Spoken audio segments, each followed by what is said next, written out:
The Lord be with you. And with your spirit. A reading from the Holy Gospel according to St. Luke. Glory to you, O Lord. Jesus said, "What is the kingdom of God like? To what can I compare it? It is like a mustard seed that a man took and planted in the garden. When it was fully grown, it became a large bush, and the birds of the sky dwelt in its branches." Again he said, "To what shall I compare the kingdom of God? It is like yeast that the woman took and mixed in with 3 measures of wheat flour until the whole batch of dough was leavened."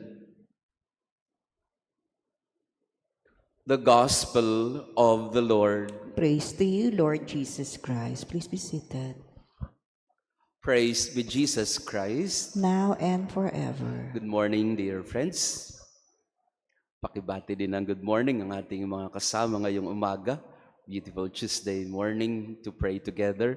To our online parishioners, it is always our joy that you are with us in prayer every day. Every day, we should learn to start with a smile, because every day is a new day. We live our lives not by weeks or months or ages. We live our lives day by day in the small habits that we develop every day. That's where life flourishes.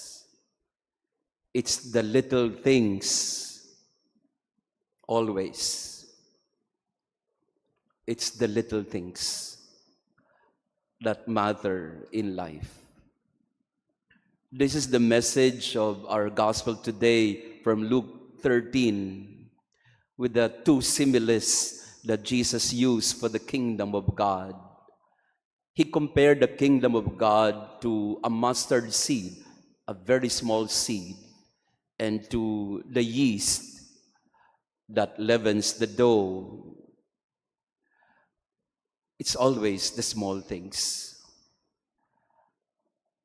Human ambition drives us to go for the grand and spectacular, but the divine predilection is always towards the small and the insignificant. Baliktad ang pag-iisip ng Diyos at ng tao. Yung kaharian ng Diyos, ito yung pinakamalaking ideya sa buong mundo o sa buhay ng tao. If you talk about kingdom, especially here in this world, you talk about territories, power.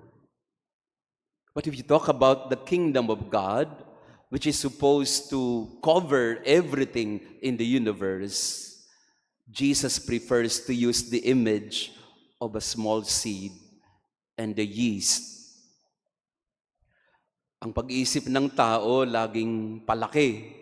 Palakihin ng negosyo, paramihin ng pera, padamihin ng kotse, palakihin ng bahay.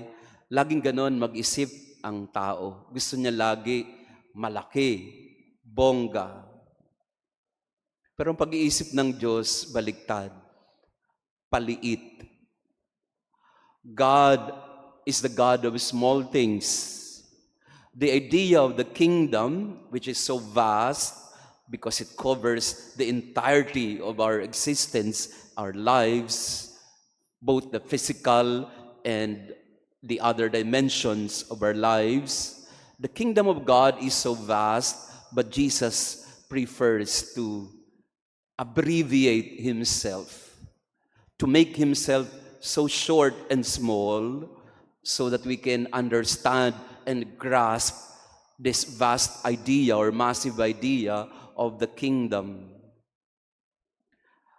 Ang tao, ang gusto niya, laging lumaki ang lahat.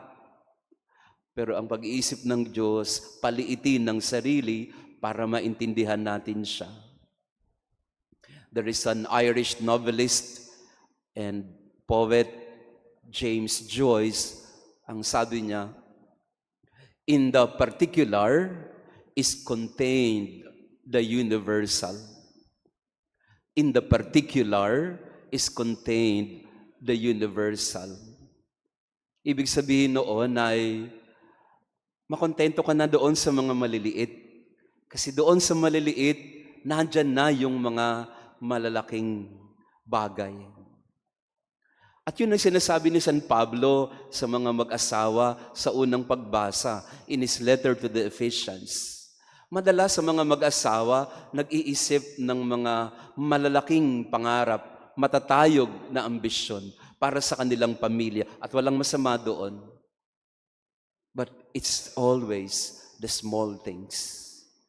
It's always the small gestures of kindness, acts of love, gentleness, patience, affection. Minsan sa mga mag-asawa, laging parang tingin nila para sumaya yung pamilya. Kaya dumami pera natin. O kaya dumami dapat ang mga ari-arian natin. Kailangan makapag-travel tayo all over the world. Parang tingin ng mga mag-asawa, pag maliit lang at simple ang buhay natin, paro na tayo niyan. Na kung tutuusin sa paraan ng Diyos ng pag-iisip, in the particular is contained the universal. Pansin niyo yon sa mga may asawa? Ano mang nakapagbibigay sa inyo ng pinakamalalim na kaligayahan? Di ba pag magkasama kayo at magkahawak kamay, hindi naman magastos yan eh. Akala natin, para maging masaya yung pamilya o kaya ang mag-asawa, o sige, makapag-travel tayo sa Europe together. Then we will be happy. Pero sa totoo, napagod ka lang kalalakwat siya, pag uwi mo ng bahay, gusto mo na ulit magpahinga. Pasintabi doon sa mga nag-Europe. Kasama na ako doon. Pero minsan hinahanap mo yung mga magagandang bagay para sa sarili mo, pero sa totoo, nandun lang naman sa mga maliliit eh. Yung magkasama kayo mag-breakfast, nagluto si misis ng itlog o ng sardinas, at magkasama kayong kumakain, nagkukwentuhan. Di ba, andun na yun eh. The universal is contained in that particular.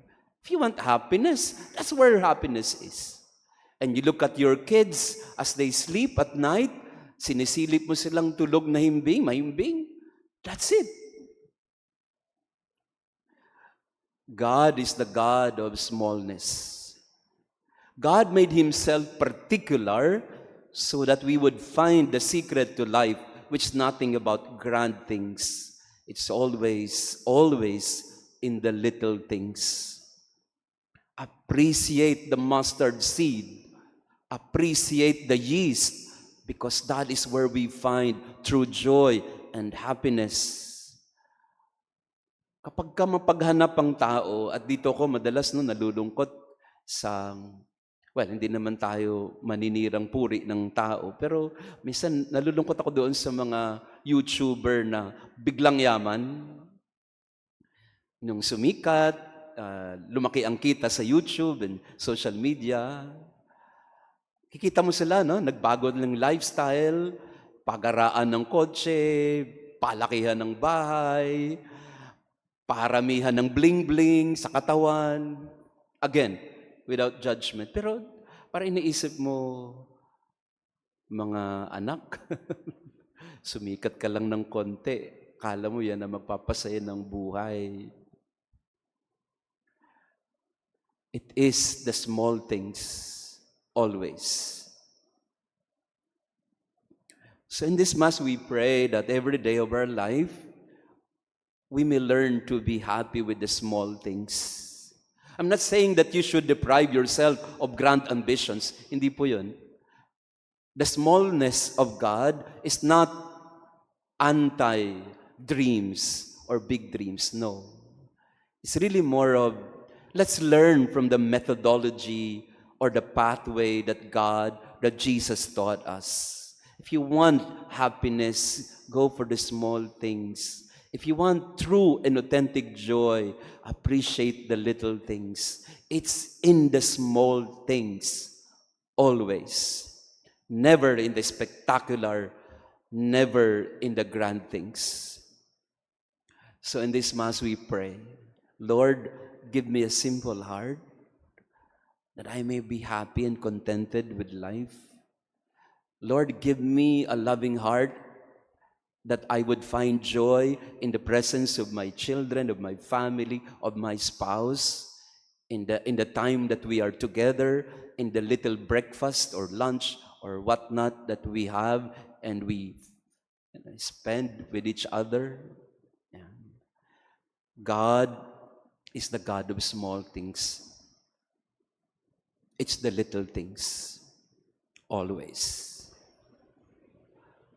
Praised be Jesus Christ. Now and forever. Maraming salamat po sa inyong pagdalo sa ating banal na misa. To our online parishioners, thank you for praying with us today. Friends, you want to be happy? The little things. Always the little things. Sa mga maliliit na bagay na bigay ng Diyos sa atin, dyan ang masaya. Sa malalaki, ambisyon yan. At madalas, mabibigo ka dyan. Pero pagka masaya ka sa maliliit na bagay, nandyan ang kaharian ng Diyos. The Lord be with you. And with your spirit. And may our loving God bless you and your family, the Father, the Son, and the Holy Spirit. Amen. Our Mass has been offered. Go in peace to love and serve the Lord. Thanks be to God.